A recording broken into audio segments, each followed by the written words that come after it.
साध्वी जी, ये जो अनुष्ठान आपने विश्व और देश के कल्याण के लिए जो अभी प्रारंभ किया है, इसके बारे में कुछ बताइए।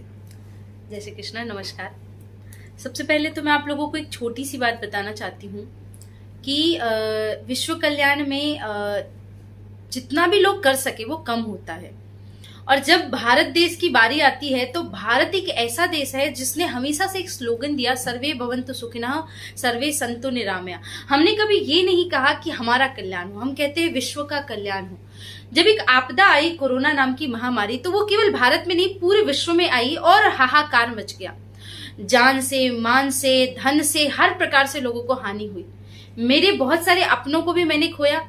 बहुत सारे ऐसे परिवार मुझसे जुड़े थे जिनका मैं कथा करने के लिए जाती थी, ऐसे नौजवान भाई जिनकी उम्र मैंने देखी 25 साल, 26 साल, 27 साल, जिन्होंने राष्ट्र के लिए कुछ करने का जज्बा ले रखा था। और एक दिन ऐसा पता चला कि 4 दिन पहले मेरी उनसे बात हुई और 2-3 दिन बाद खबर आती है कि वो नहीं रहे। दुख होता है, कष्ट होता है, प्रकृति के आगे सब कुछ लोग मजबूर हो जाते हैं। लेकिन भारत भूमि में, गीता में एक सूत्र दिया गया है कि कर्मणो हपि बोधव्यम, बोधव्यम च विकर्मणः, अकर्मणश्च चैव बोधव्यम, कर्मणो गहनो गति। कर्म करना ही पड़ेगा। मैंने बहुत सारे साधु संतों से विचार किया, ब्राह्मणों से, ज्योतिषाचार्यों से, सभी लोगों से बातचीत की और मैंने कहा इसका उपाय क्या निकले। उन्होंने कहा आपको एक अनुष्ठान करिए, कोई पूजन करिए, कोई कार्य करिए। बहुत सारा सोचा, बहुत दिमाग लगाया क्या किया जाए। फिर हमने इस प्रकार से, आप जो मैं आपको दिखा पाती हूँ, ये मेरु श्रीयंत्र है। तो हमने मेरु श्रीयंत्र की स्थापना करने का सोचा। मेरु श्रीयंत्र सिर्फ इसलिए क्योंकि मेरु श्रीयंत्र के अंदर एक ऐसा प्रभाव होता है कि ब्रह्मांड की सभी सात्विक शक्तियों को वो अपने आसपास के आवरण में फैलाने के लिए, वातावरण में लाने के लिए सबसे ज्यादा कारगर माना जाता है। अभी पारस जी से मेरी बात चल रही थी तो उन्होंने भी बताया कि ये पूरा ब्रह्मांड ओम यानी अनहद की नाद से भरा हुआ है। यहाँ जो भी चैतन्यता, आपने भगवान के 3 रूप देखे होंगे, सच्चिदानंद रूपाय सद चिद आनंद। चिद यानी चैतन्यता, तो ये जितनी भी चैतन्यता आप देख रहे हैं ये ओम के नाद से भरी हुई है। ओम ही सृष्टि का स्वरूप है। तो उस ओम से निकलती हुई जो किरणें हैं वो श्रीयंत्र के रूप में परिवर्तित होती हैं इस भूमि पे। आप जो दिखाई देता है, आपने भी मॉडर्न कल्चर में देखा होगा कि बहुत सारे लोग, इवन साइकोलॉजिस्ट भी ये बात मानते हैं कि अगर आप पूरे दिन भर में श्रीयंत्र के आवरण में रहते हैं, आपने देखा होगा ना, मोबाइल के ऊपर श्रीयंत्र का चित्र बना दिया, उसके ऊपर ग्लास रख दिया, तो कहते हैं पॉजिटिव ऊर्जा आ जाती है। तो मैंने कहा कि अगर लोगों के अंदर, क्योंकि इस कोरोना काल में लोगों को धन की हानि हुई है, तो धन माता लक्ष्मी का सबसे सही स्वरूप श्रीयंत्र है। फिर लोगों को जान मान की हानि यानी व्याधियों की हानि, तो धन्वंतरी भगवान जो अमृत के देवता हैं वो व्याधियों के देवता है, व्याधि को हरने वाले हैं। तो क्योंकि वो भी समुद्र से उत्पन्न हुए, माता लक्ष्मी भी समुद्र से, इस प्रकार सभी विषयों को जब बनाया गया तो ये श्रीयंत्र हमें मिला।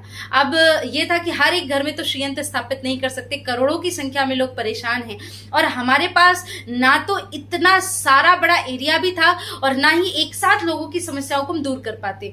तो हमने कहा कि कुछ ऐसे वर्ग भी हैं कि क्योंकि ये श्रीयंत्र जो बनता है वो पूरी उच्च धातुओं के साथ, बड़े बड़े ब्राह्मणों के साथ बैठक करके उन सभी के 6 महीने की तपस्या का ये फल है। और मैंने उसी तपस्या में एक अपना योगदान दिया कि मैंने कहा जब तक ये अनुष्ठान नहीं होता मैं अन्न नहीं ग्रहण करूंगी। अन्न ग्रहण ना करने का सिर्फ एक विषय था कि कहीं ना कहीं वो दूषित हो जाता है और अगर मैं दूषित अनाज खाऊंगी तो कहीं ना कहीं मेरे मन में भी कोई स्वार्थ की भावना आ जाएगी। तो मैं एक ऐसी तपस्या में रहूंगी कि मुझे सिर्फ राष्ट्र कल्याण के बारे में सोचना है, राष्ट्र कल्याण के विषय में सोचना है। तो मैंने कहा कि श्रीयंत्र जिनके घर में स्थापित हो तो हो, जो नहीं स्थापित करा सकते हमारे कार्यकर्ता उनके घर घर जाएंगे, एक एक मुट्ठी चावल लाकर एक अनुष्ठान पात्र में सम्मिलित किया जाएगा जहां पे इन श्रीयंत्रों का अभिषेक होगा सिंदूर से। उन्हीं स्थान पे चावल का भी अभिषेक होगा और बिल्कुल 11 लाख मंत्रों से चावल को भी अभिमंत्रित करके उनके घर में बिना किसी शुल्क के स्थापित किया जाएगा।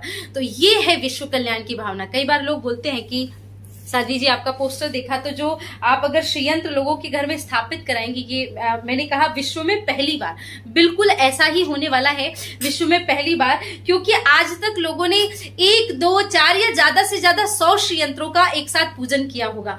5100 श्रीयंत्रों का 11 लाख मंत्रों से अभिषेक और इसके अलावा भी घर घर जाके चावल लेना। और जो नहीं जा सकते, जहां हमारे कार्यकर्ता नहीं पहुंच पा रहे हैं, आसाम, बंगाल, बिहार, मध्य प्रदेश, झारखंड, बहुत सारी जगहों से, इवन नेपाल से भी कुरियर के माध्यम से, पोस्ट के माध्यम से हमको चावल आ रहे हैं कि दीदी हमारी प्रॉब्लम भी सॉल्व करें। अगर मैं आपको हमारे सिस्टम का, जो हमारे कार्यकर्ता बैठे हैं 25 लोगों की टीम है जो सिर्फ फोन उठाते हैं, लोगों की समस्या सुन रहे हैं, हमारे एक टोल फ्री नंबर भी ये दिया गया है लोगों को बात करने के लिए कि कुछ भी समस्या हो, घर की, मोहल्ले की, पड़ोस की, विद्यार्थी की, आप फोन करिए, हमें बताइए, हम आपकी समस्या दूर करेंगे। तो हमारे पास अभी तक 25,000 से ज्यादा कॉल आ चुके हैं। बहुत ऑनेस्ट बताऊंगी कि उतने कॉल को हम रिसीव भी नहीं कर पाए, क्योंकि हमारे पास पूरे सिस्टम में नंबर्स आ जाते हैं। तो हम आप लोगों को एक साथ मैसेज कर रहे हैं कि आप टेक्स्ट करिए, क्योंकि फोन पे बातचीत इतने लोग नहीं कर पाएंगे और इतने सारे लोगों को एक साथ जोड़ पाना भी मुश्किल है। तो ये एक छोटा सा प्रयोजन है जो मैंने आपको सरल शब्दों में बता दिया। टुकड़े टुकड़ों में प्रोग्राम होगा, झारखंड में है, छत्तीसगढ़ में है, राजस्थान में है, जिसमें सबसे अहम भूमिका महाराष्ट्र की मुंबई नगरी में मैं ये करना चाहती हूँ, क्योंकि महालक्ष्मी मंदिर यहाँ स्थापित है और जितने बड़े लेवल पे हम मुंबई में कार्यक्रम कर सके, लाखों की संख्या में ये रहते हैं यहाँ लोग, और एक छोटा भारत का स्वरूप ही है मुंबई, यहाँ पूरी दुनिया के लोग रहते हैं। तो मैं आप लोगों से यही प्रार्थना करती हूँ कि इस कार्यक्रम से जुड़े। ये कार्यक्रम केवल मात्र धार्मिक भावना के लिए नहीं है, ये कार्यक्रम देश धर्म को जोड़ने का भी है कि कहीं ना कहीं इन 2 सालों में हर संगठन तो मजबूत हुआ है, पर हिंदुत्व की आवाज कमजोर हो गई है, लोगों ने अपने धर्म को कहीं ना कहीं पीछे छोड़ दिया। तो इसलिए उनकी एकता के लिए भी ये कार्यक्रम रखा गया है। दी, अगर कोई ये यंत्र स्थापित करना चाहता है, बिल्कुल, तो उसके लिए क्या प्रावधान है? उसके लिए प्रावधान ये है कि सबसे पहले तो ये श्रीयंत्र सिर्फ उन्हीं को दिया जाएगा जो जितने दिन हमारा अनुष्ठान होगा उसके पूरे नियम कर्मों को पालन कर पाएंगे, घर में अपने व्यवस्थित रूप से स्वच्छता के साथ इस श्रीयंत्र को रख पाएंगे। बहुत ज्यादा कुछ नहीं करना है, आपको सिर्फ एक नंबर पे कॉल करना है, आपकी डिटेल्स लिखवानी है, आपकी जानकारी लिखवानी है। और ये नंबर्स अगर आप बोले तो मैं एक बार फिर से बोल भी देती हूँ, 9266550404। ये सरल सा नंबर है। हमारे यहाँ हमेशा से, जब से 7-8 साल से, 10 साल से, जब भी जितने साल से मैं मुंबई आ रही हूँ, तो हमारे पारस राजपूत जी, जिनको आप पारस राजपूत जी के नाम से जानते हैं, पर चिराग गुप्ता जी उनका मुख्यतः परिचय है, तो वो मुंबई के हमारे धर्म की, हिंदुत्व के प्राण है। मैं जब भी कोई काम करती हूँ तो मैं कहती हूँ कि उनको आगे लेकर के मुझे चलना है, क्योंकि उन्होंने वास्तव में धर्म के लिए बहुत कुछ किया है। तो आप उनसे भी संपर्क कर सकते हैं मुंबई क्षेत्र के लिए, और इन नंबरों पे कॉल करके आप सहज रूप से सिर्फ अपना नाम लिखाइए, हम आपको सारी जानकारी दे देंगे। दीन, इसको स्थापित करने के लिए कोई शुल्क वगैरह है? बिल्कुल, क्योंकि ये श्रीयंत्र जो बना हुआ है, ये श्रीयंत्र को बनवाने में ही लगभग 1.5 महीने लगते हैं। तो ये श्रीयंत्र की जो भी कॉस्टिंग आती है, और उसके अलावा जो भी ब्राह्मण हमारे बैठेंगे, जैसे कि मिनिमम 21 ब्राह्मणों के द्वारा ये पूजन अनुष्ठान चलेगा, और लगभग 7 दिन से 3 दिन, मिनिमम 3 दिन और 7 दिन के आसपास का ये पूरा प्रोसेस रहता है कार्यक्रम का। तो उसमें जो भी शुल्क लगती है सिर्फ उतना ही लिया जाएगा। और अगर आप ये श्रीयंत्र नहीं भी ले सकते, शुल्क नहीं भी दे सकते, तो आप सहज रूप से हमारे पते पे आप चावल भेजें, हम उनको अभिमंत्रित करके निःशुल्क रूप से आपके घर में भेजेंगे। दी, अंत में अपने जो आपके भक्त हैं, जो आपके अनुयायी हैं, उनको क्या संदेश देना चाहेंगे? मैं बस यही देना चाहूंगी कि हम बहुत परमात्मा का जितना धन्यवाद करें कि हमने भारत भूमि में जन्म लिया, उसके बाद हम सनातनी बने, और इस भूमि में जन्म लेने के बाद हमें सिर्फ एक कर्तव्य मिला है कि इस देश की रक्षा करो, इस देश की सुरक्षा करो। इस देश की सुरक्षा करने का मतलब हमारे आसपास के आवरण की सुरक्षा करो। अगर आपने अपने आस पड़ोस की भी जिम्मेदारी संभाल ली तो सब बढ़िया हो जाएगा। ये श्रीयंत्र सिर्फ किसी आपके लिए नहीं है, आपके आसपास के लोगों के लिए भी है। आपके घर, कारखाने, ऑफिस, जहां पे भी आप रखना चाहें, या जिसकी भी सहायता करना चाहे, जिसकी भी मदद करना चाहे।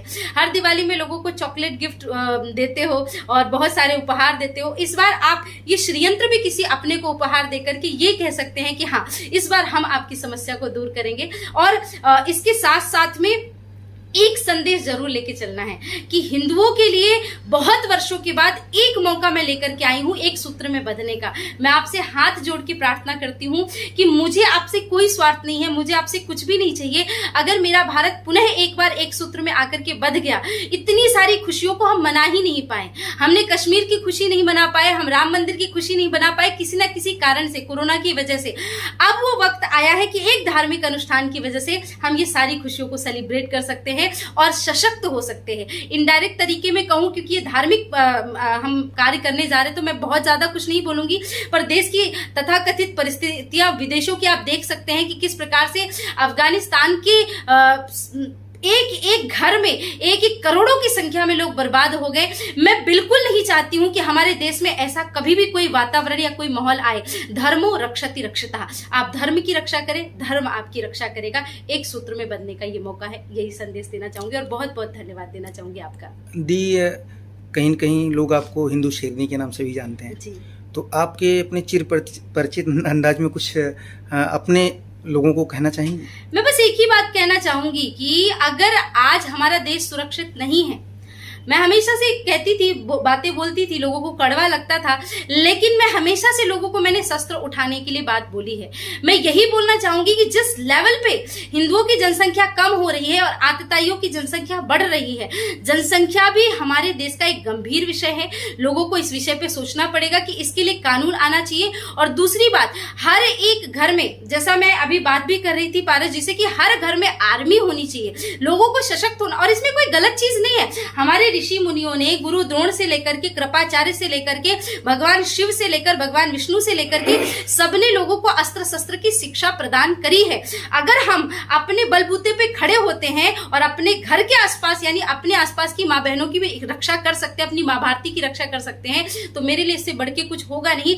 जीवन के आखिरी सांस तक मैं एक ही संदेश दूंगी, अगर भारत भारती सुरक्षित है तो हम सुरक्षित हैं। अगर हमारा धर्म सुरक्षित नहीं रहेगा तो हिंद महासागर में डूब के मरने के सिवा कोई दूसरा चारा बचेगा नहीं। इसलिए अभी भी वक्त है, आपको खड़े होना है। एक श्लोक आता है, जन्म दुखम जरा दुखम जाया दुखम पुनः पुनः ता कालम महादुखम तस्मात् जागृहि जागृहि जागृहि। उठो, जागो और अपने धर्म के लिए युद्ध करो। ये वही वक्त है। धन्यवाद। बहुत बहुत धन्यवाद, आप सभी का भी धन्यवाद। और जो भी लोग देख रहे हैं, मैं यही प्रार्थना करूंगी कि बस मेरा एक ही लक्ष्य है, एक सूत्र से बनना। कोई जाति नहीं, कोई पाति नहीं, कोई धर्म नहीं, कुछ भी नहीं, सिर्फ एक ही धर्म है हमारा, वो है हमारा देश, हमारा सनातन धर्म। उसी के सूत्र से हमें बनना है। बहुत बहुत धन्यवाद। जय श्री राम। मुझे जानकर के प्रसन्नता हुई कि साध्वी सरस्वती जी के सानिध्य में, के निर्देशन में इस विश्व में पहली बार विश्व कल्याण के लिए 5100 श्री यंत्रों का 11 लाख मंत्रों के साथ महाअनुष्ठान होगा। भारतवर्ष के अंदर श्री का एक अत्यंत महत्वपूर्ण स्थान है। कहते हैं किसी का विनाश काल आता है, उसकी श्री समाप्त हो जाती है। इसलिए मनुष्य हमेशा, भारत का व्यक्ति कोशिश करता है कि उसकी श्री बनी रहे। श्री बनी रहे माने स्त्री शक्ति बनी रहे, मातृशक्ति बनी रहे। जो श्री यंत्र है उस मातृशक्ति का एक अनुपम प्रतीक है और उस प्रतीक के प्रति इस देश में अनेकों हजारों लाखों संतों ने उसकी साधना की है, उसके प्रति अपना अर्पण किया है। और इस कारण से जो भी श्री यंत्र का जाप करता है, उसका अनुष्ठान करता है, उससे यश प्राप्त होता है, श्री प्राप्त होती है, समृद्धि प्राप्ति होती है। मेरा विश्वास है कि साध्वी जी के संचालन में ये जो अति पुनीत और पुण्य कार्य है, ये पूरे कश्मीर से लेकर कन्याकुमारी तक और कच्छ से लेकर कामरूप तक चलेगा। न केवल इस देश में, इस देश से बाहर भी इसकी स्थापना होगी, ऐसी मेरी शुभकामना है। मैं फिर से आयोजकों का आभार प्रकट करता हूं और उनकी सफलता के लिए शुभकामना करता हूं। दीदी सरस्वती दीदी के साथ में हमारे साथ आज यहाँ उपस्थित हैं उत्तर भारतीय भाजपा महाराष्ट्र अध्यक्ष संजय पांडे जी। आइए इनसे जानते हैं कि दीदी का जो अनुष्ठान है विश्व कल्याण के लिए, इसमें पांडे जी का और उत्तर भारतीय मोर्चा का क्या योगदान रहेगा। सबसे पहले तो मैं साध्वी सरस्वती जी को बहुत बहुत धन्यवाद दूंगा कि अपने इस 5100 श्री यंत्र की 11 लाख मंत्रों से अभिमंत्रित करने का जो अनुष्ठान है, उसकी एक छोटी सी जिम्मेदारी आज उन्होंने मुझे सौंपी। इसके लिए मैं उनका अंतःकरण से बहुत बहुत धन्यवाद देता हूं और सारे भारतीय जनता पार्टी की तरफ से उनको मैं बहुत बहुत शुभकामनाएं देता हूं आने वाले इस अनुष्ठान के लिए।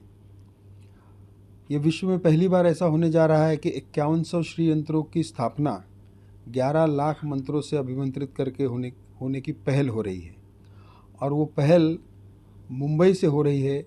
इसके लिए ये मेरे लिए बहुत ही सौभाग्यपूर्ण बात है।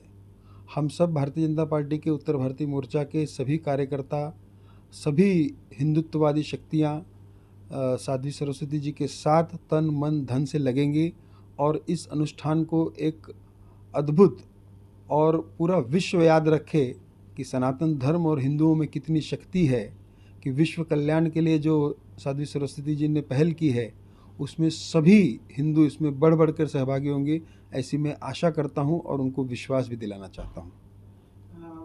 पांडे जी, आपके हाथ में इस समय महाराष्ट्र की कमान है और उत्तर भारतीय और हिंदी भाषियों का अनुमान लगाएं तो तकरीबन 30 से 40% लोग सिर्फ उत्तर भारतीय है। तो उत्तर भारतीय समाज और उत्तर भारतीय भाजपा मोर्चा दीदी के इस अनुष्ठान में किस तरह से इनका सहयोग करेगा और किस तरह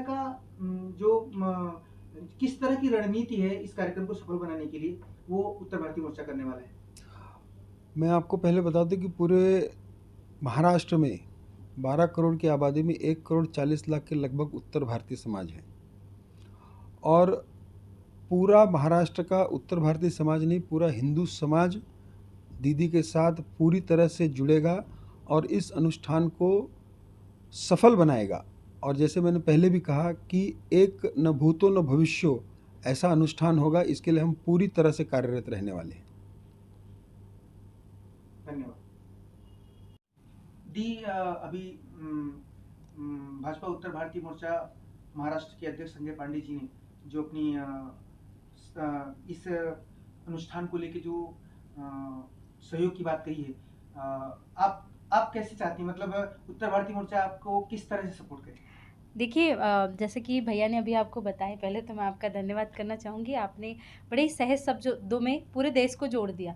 आपके ऊपर जिम्मेदारी उत्तर भारतीय मोर्चा महाराष्ट्र की और यहाँ की है मुंबई की, लेकिन आपने एक ही सरल शब्दों में कहा कि ये किसी एक व्यक्ति विशेष का कार्यक्रम नहीं है, पूरे हिंदू समाज का और विश्व का कार्यक्रम है। मैं सिर्फ एक चीज़ कहना चाहती हूँ कि मुझे हर प्रकार का सहयोग चाहिए, क्योंकि मैं तो सिर्फ एकमात्र साधन हूँ जो मैंने इसके बारे में सोचा, और अब इन मेरे बड़े भाइयों का दायित्व है कि इस कार्य को विश्व स्तर पर लेकर के जाएं। भारत भारती को विश्वगुरु पे पद पे प्रतिष्ठित करने के लिए छोटे से छोटे और बड़े से बड़े व्यक्ति का सहयोग चाहिए। अब छोटा बड़ा यहाँ पे सिर्फ इसलिए डिवाइड किया गया है कि मुझे एक 5 साल के बच्चे का भी सहयोग चाहिए और एक 90-80 साल 100 साल के बुजुर्ग का भी सहयोग चाहिए। तो निश्चित रूप से जब भी मैं एक चीज़ कहना चाहूँगी उत्तर भारतीय मोर्चा के लिए, जब भी मैं मुंबई में आती हूँ तो सबसे पहले मुझे जो एक भाव मिलता है स्वागत का, वो वहाँ से ही प्राप्त होता है। तो मैं इसलिए ज़्यादा लगाव महसूस करती हूँ और सबसे पहले आप लोगों को ही आमंत्रित करती हूँ। तो किसी ना किसी तरह से एक बहन के काम को कार्य रूप में परिणित करने के लिए भाइयों का हाथ रहता है। तो मैं धन्यवाद करना चाहूँगी और मुझे एक विश्वास है, मैं ये नहीं कहूँगी किस प्रकार का सहयोग होगा, मैं ये ज़रूर कहूँगी कि मैं जो भी बोलूँगी ये वो कार्य परिणित करके मुझे ज़रूर दिखाएंगे, ये मेरा विश्वास है। तो उसके लिए मैं आप लोगों का बहुत बहुत धन्यवाद अर्पित करती हूँ और आप सभी से भी यही प्रार्थना करती हूँ कि इस कार्यक्रम से ज़्यादा आप सभी जुड़े और विश्व स्तर पर विश्व शांति के लिए इस कार्यक्रम में आप सभी सहभागी बने। बहुत बहुत धन्यवाद। चिराग जी, दीदी का जो अनुष्ठान है जी, इसमें आप मुख्य भूमिका निभा रहे हो, जैसा दीदी ने बताया। तो कैसे, मतलब इसका बिगिनिंग कैसे करेंगे, स्टार्ट कहाँ से होने वाला है और कितने दिनों का कार्यक्रम रहेगा? अभी ये जो दीदी का टूर है, साध्वी जी का ये जो टूर है, ये इसी कार्यक्रम का पूरा मानचित्र ब्लूप्रिंट तैयार करने के लिए पूरा विषय ये टूर है और सारी मीटिंग्स ये 3 दिनों में हम करने जा रहे हैं। एक कबीर जी का दोहा है, बड़ा हुआ तो क्या हुआ, जैसे पेड़ खजूर, पंथी को छाया नहीं फल लागे अति दूर। तो इस तरह के लोग आज समाज में हम देखते हैं कि जिनकी जेबें तो बहुत गहरी हैं, मगर जब समाज के और जनहित की काम करने की बात आती है तो वो कहीं ना कहीं संकुचित मन से अपने आप को रोक लेते हैं। हम इस मानसिकता को बदलना चाहते हैं और सब पूरा समाज, आज आप देख रहे हैं अफगानिस्तान में जो हाल हो रहा है ना, तो ऐसे जब माहौल में इस तरह का कार्य जब किया जाएगा तो उसकी जो वाइब्रेशन है वो पूरे विश्व में जाएगी। और ये जो पूरा मिशन है, इस मिशन को हम तन्मयता के साथ कामयाब बनाएंगे और इसमें जो भी आवश्यक होगा, जैसे हमारे अध्यक्ष जी ने कहा तन मन धन, हम तन मन धन से इसमें लगकर कार्य करेंगे। चिराग जी, अभी पांडे जी ने बताया उत्तर भारतीय मोर्चा इसमें दीदी का भरपूर सहयोग करेगा। आप भी पदाधिकारी हैं जी। उत्तर भारतीय मोर्चा में, तो उत्तर भारतीय मोर्चा यहाँ मुंबई में किस तरह से इसका आयोजन करेगा और इसकी जो जहाँ ये कार्यक्रम का जो जहाँ नियोजित होगा, जहाँ इसका आयोजन होगा, वो जगह कौन सी होगी? अभी हमारा डिस्कशन कोल्हापुर, मुंबई से कोल्हापुर की एक जन यात्रा और पूरे महाराष्ट्र भर में एक जैसे कार्यक्रम के लिए सब लोग उपस्थित नहीं हो सकते, तो वो अपने घरों से चावल भेजें, तो हम वो चावल को भी अभिमंत्रित करके उनके घरों तक पहुंचाएं। इस तरह की भी हमारी तैयारी चल रही है और रूपरेखा अभी पूरी तैयार नहीं हुई है। जब पूरी तैयार हो जाएगी तो प्रेस कॉन्फ्रेंस में वो पूरे डिटेल में बताई जाएगी। मुझे लगता है कि ये जो अनुष्ठान है दीदी का बड़े पैमाने पर सफल होगा, क्योंकि ऐसे डायनेमिक महाराष्ट्र के अध्यक्ष संजय पांडे जी, उत्तर भारतीयों का ऐसा नेतृत्व पहली बार मिला है और भैया के आने से उत्तर भारतीय समाज ही नहीं बल्कि हिंदी भाषी समाज काफ़ी उत्साहित है और आशा करते हैं कि दीदी का जो कार्यक्रम है एक पूरे विश्व में एक मिसाल बनेगा। डेफिनेटली। और यहाँ पर जो हमारे पूर्व मुख्यमंत्री देवेंद्र जी रहे हैं, देवेंद्र जी का जो अटूट विश्वास है हमारे अध्यक्ष जी पर, तो ये हमको भी एक बहुत शक्ति से भरता है। और मैं सर आपको प्रणाम करता हूँ, दीदी आपको प्रणाम करता हूँ। ये कार्यक्रम में आप ये हमको एक अवसर आपने दिया, इसके लिए बहुत बहुत अनुकंपा है और हम इसको सक्सेसफुल बनाएंगे। धन्यवाद। यादव जी, आप मुंबई बीजेपी झोपड़पट्टी आघाड़ी की जिम्मेदारी आज इस समय आपके पास है। दीदी का एक अनुष्ठान है विश्व कल्याण के लिए, इसमें आप और आपकी जो पार्टी है भारतीय जनता पार्टी किस तरह से दीदी का सपोर्ट करने वाली है? देखिए, भारतीय जनता पार्टी जो मूल रूप से जो हमारे संघ के माध्यम से और हमारी कम से कम नियर अबाउट 100 से ऊपर जो मेरे साथ में चलने वाले लोग समान विचारधारा के लोग हैं, तो हम लोग इसी विचारधारा से धर्म के प्रति आस्था हमारी रहती है भारतीय जनता पार्टी का, और उसी से हमारे भारतीय जनता पार्टी का उदय भी हुआ है। तो हम अपने मूल विचारधारा में इसमें जितना सहयोग हो सकेगा, मैं अपने संगठन के माध्यम से हमारे जो लोग हैं मुंबई से महाराष्ट्र प्रदेश में जहाँ जहाँ भी हो सकेगा जितना संभवतः हम प्रचार प्रसार के लिए, धर्म के प्रचार के लिए हम हमेशा आगे रहेंगे। दीदी ने पूरे भारतवर्ष में इस श्री यंत्र को पहुंचाने का जो बीड़ा उठाया है, उसमें हर घर से अक्षत अपेक्षित है, तो इसमें किस तरह से काम करेंगे? नहीं, देखिए, क्या दीदी ने जो बताया अभी हमको कि अलग अलग जोन में बांट के और हर क्षेत्रों से जो चावल कलेक्शन होगा, तो उन्होंने बताया कि चावल तो बड़ी मात्रा में कलेक्शन होगा, फिर सारे चावल इकट्ठा करके वहां से जो थोड़ा चावल मंगा करके उसको अभिमंत्रित करके पुनः उस पूरे चावल में मिला करके और जो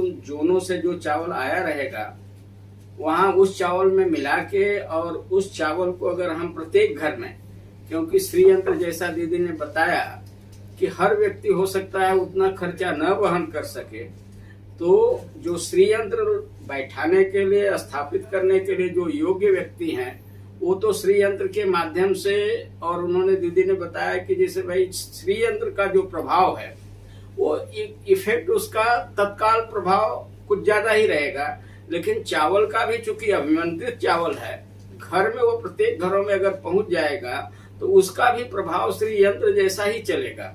तो इसलिए हम लोग पूरी कोशिश करेंगे कि जब इतना बड़ा मिशन है, देश हित में मिशन है, राष्ट्र का उत्थान होगा, धर्म का प्रचार प्रसार होगा, धर्म जो है राष्ट्र में और ज्यादा बढ़ेगा, तो उसके लिए हम लोग सहयोग करेंगे हर विषय के लिए। यादव जी के जो उन्होंने अभी बताया, इससे आप कितनी सहमत हैं? सहमत तो क्या, देखिए मैंने बताया ना, जैसा कि मैं सिर्फ एक चेहरा बनी और मैंने इस कार्यक्रम को प्रारंभ किया और फिर भरोसे रख दिया आप लोगों के। तो ये सब मेरे भाई हैं और इन लोगों ने एक बीड़ा उठाया है कि जैसे महाराष्ट्र के पूरे क्षेत्र में, मुंबई के पूरे क्षेत्र में लोगों को जन जागृति से लेकर के, समाज जागृति से लेकर के और धार्मिकता से जोड़ने का, तो मैंने हर एरिया वाइज जो लोग वहां का दायित्व संभालते हैं उनसे बस यही प्रार्थना की है कि आप अपने सभी लोगों को एकत्रित करके इस बार विश्व को एक सूत्र में बांधे। और मुझे पूरा भरोसा है, पूरा विश्वास है कि आप सभी लोग इसी उससे आएंगे। और आप भैया ने जैसा कि अभी आपको बताया, पूरी जानकारी दे दी कि हर जोन से चावल आएंगे और ये सभी लोग उसका प्रभार संभालते हुए विश्व कल्याण में अपना कहीं ना कहीं एक छोटा सा सहयोग, अपना छोटा सा भाव हर जगह अर्पित करने वाले हैं। और मुझे मुंबई से इसलिए भी बहुत ज्यादा अपेक्षा है कि कहीं भी कुछ ज्यादा अच्छा हो या बुरा हो, मुंबई से ही हलचल मचती है। तो मुंबई भी कहीं ना कहीं कोरोना से और दूसरी परेशानियों से बहुत पीड़ित रहा है। तो कहीं ना कहीं आप लोगों की भी जिम्मेदारी बनती है कि मुंबई के उन लोगों को पीड़ा से दूर करें। तो मुझे पूर्ण विश्वास है कि हमारा ये कार्यक्रम बिल्कुल बहुत ऐतिहासिक रूप से सफल होने वाला है और लोगों के दुख दर्द से दूर होगी। निसंदेह सरस्वती दीदी अपने शब्दों से वैसे भी बम फोड़ती ही हैं और इस बार तो जो आपने बीड़ा उठाया है कि आई होप बहुत ही सफल होगा। धन्यवाद। बहुत बहुत